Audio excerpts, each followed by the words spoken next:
کہتے ہم مستثنا ہیں. صدر پاکستان مستثنا ہے. زندگی بھر اب اس کے خلاف کوئی مقدمہ درج نہیں ہو سکے گا. ایسا پاک صاف شفاف پتہ نہیں کس کس جرم میں 8-10 سال جیل میں رکھا.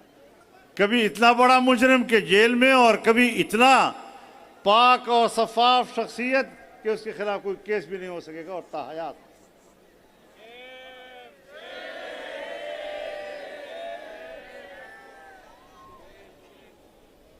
لیکن یہ میرا موضوع نہیں ہے.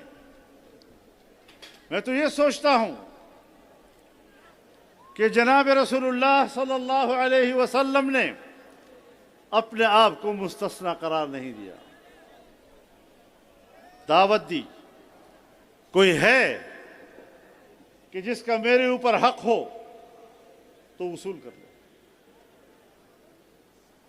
ایک صحابی کھڑا ہوا اور کہا یا رسول اللہ میرا آپ کے اوپر ایک حق ہے، میں وہ حق وصول کرنا چاہتا ہوں. آپ نے فرمایا کیا حق ہے آپ کو؟ کہا آپ نے مجھے ایک چھڑی ماری تھی، میں اس کا بدلہ لینا چاہتا ہوں. آپ نے فرمایا آؤ. کہا نہیں، آپ نے مجھے پیٹھ پہ مارا تھا، میں نے بھی آپ کو پیٹھ پہ مارنا ہے. آپ نے پیٹھ کر دی. کہا نہیں، پیٹھ میری ننگی تھی، میں نے ننگی پیٹھ پر آپ کو بدلہ لینا ہے. رسول اللہ صلی اللہ علیہ وسلم نے پیٹھ ننگی کر دی. وہ صحابی تھا، بہانہ ڈھونڈ رہا تھا، لپٹ گیا اور آپ کی پیٹھ مبارک کو چومتا رہا، چومتا رہا، چومتا رہا، یہاں تک کہ مہر نبوت کو چوما. لیکن آپ نے یہ تو نہیں کہا کہ میں پیغمبر ہوں، میں مستثنا ہوں. حضرت عمر رضی اللہ تعالی عنہ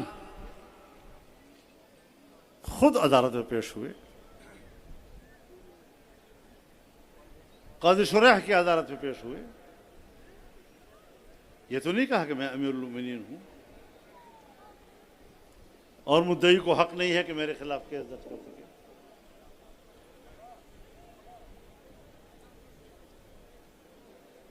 حضرت علی رضی اللہ عنہ کی عدالت میں تو کوئی مستثنا نہیں تھا، وہ خود بھی مستثنا نہیں تھے. یہ کیا قانون سازیاں ہو رہی ہیں؟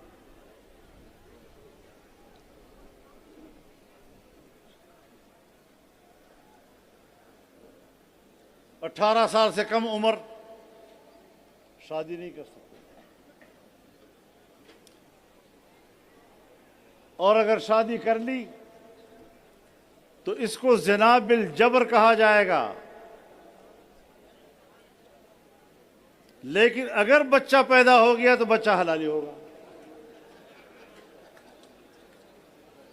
یہ ہمارے قانون سازی ہے.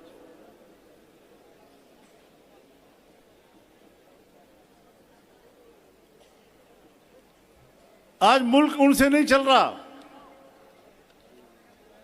بینک بیچے جا رہے ہیں، پی آئی اے بیچا جا رہا ہے، تمام سرکاری ادارے بیچے جا رہے ہیں، یہاں تک کہ کالج اور یونیورسٹیاں بیچی جا رہی ہیں، اسکول تک بیچے جا رہے ہیں پرائیویٹ سیکٹر میں.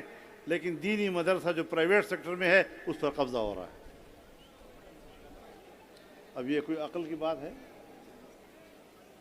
اس عقل والوں کے ساتھ ہماری جنگ ہے.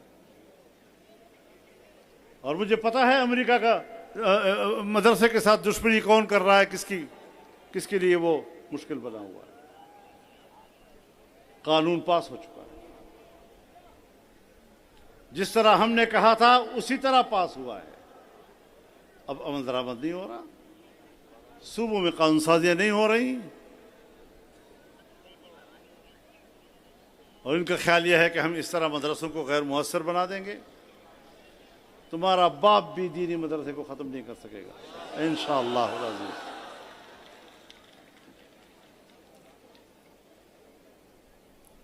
یہ جنگ ہم نے لڑنی ہے، یہ تحریک ہم نے اٹھانی ہے. اس ملک میں ہمیں امن چاہیے، انسانی حقوق کا تحفظ چاہیے، اور خوشحال معیشت چاہیے۔ ہم نے مہنگائی کے خلاف مظاہروں کا اعلان کیا تھا، لیکن انہی دنوں میں ایران امریکہ کے درمیان پاکستان نے ثالثی کا عمل شروع کیا اور اسلام آباد میں بین الاقوامی قیادت اتر رہی تھی، تو ہم نے سوچا کہ ان حالات میں ہمیں ملک کے لیے مشکل پیدا نہیں کرنی چاہیے۔ ہم نے وہ مظاہرے مؤخر کیے، منسوخ نہیں کیے، اور اب انشاءاللہ العزیز 22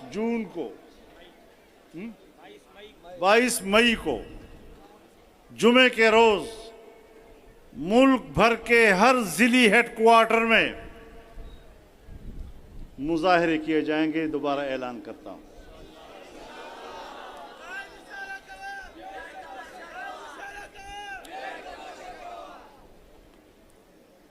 ہم عوام کے ساتھ کھڑے ہیں، اس کے دکھ درد میں ہم ان کے ساتھ کھڑے ہیں۔ جہاں بدامنی ہے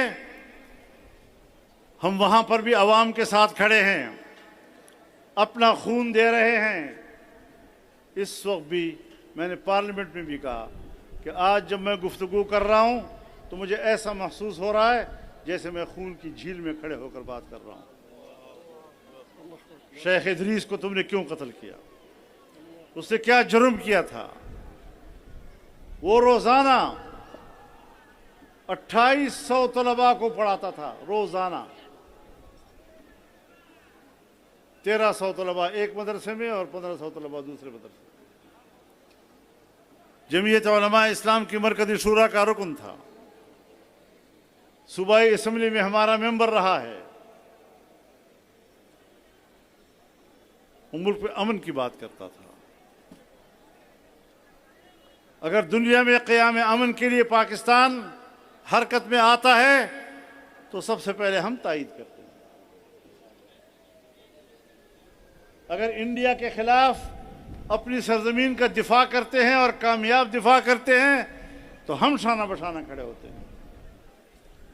لیکن پارلیمنٹ کی سیاست میں اگر علماء کرام جاتے بھی ہیں تو ان کو دھاندلی کے ذریعے شکست سے دوچار کر کے پارلیمانی کردار سے محروم کر دیا جاتا ہے۔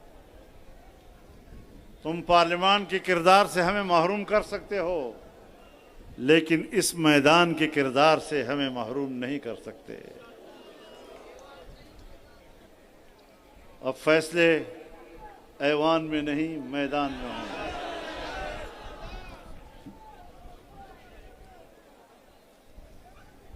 ہم اس جدوجہد کو آگے بڑھائیں گے انشاءاللہ۔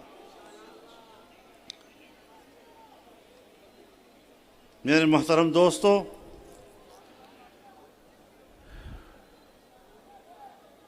ہمارا نصب العین بڑا واضح ہے۔ ہم پاکستان کو ایک اسلامی فلاحی ریاست بنانا چاہتے ہیں، ایک ایسی ریاست جو معاشی لحاظ سے طاقتور ہو، ایک ایسی ریاست جو دفاعی لحاظ سے طاقتور ہو، ایک ایسی ریاست جہاں عام آدمی کے حقوق محفوظ ہو۔ اور اس جدوجہد کو انشاءاللہ جاری و ساری رکھا جائے گا۔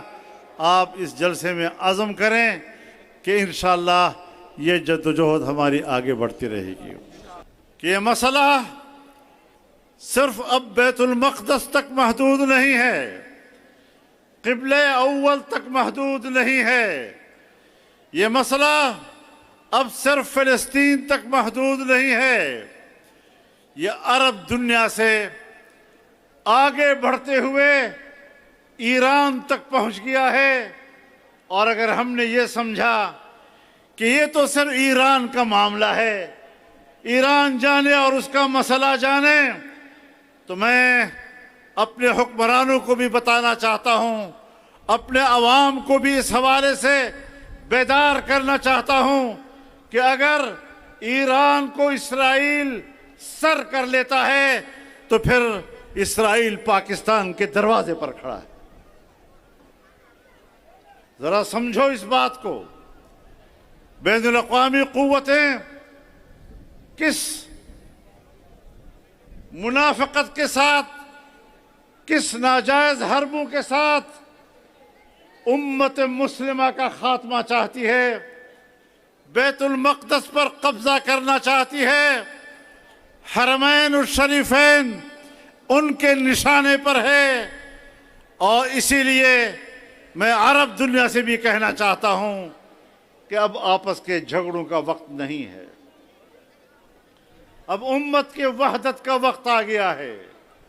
اپنی دفاع ایک کرو، اپنا اقتصاد ایک کرو، اپنی سیاست ایک کرو، ہم آہنگی پیدا کرو. کوئی تمہارا دفاع نہیں کرے گا.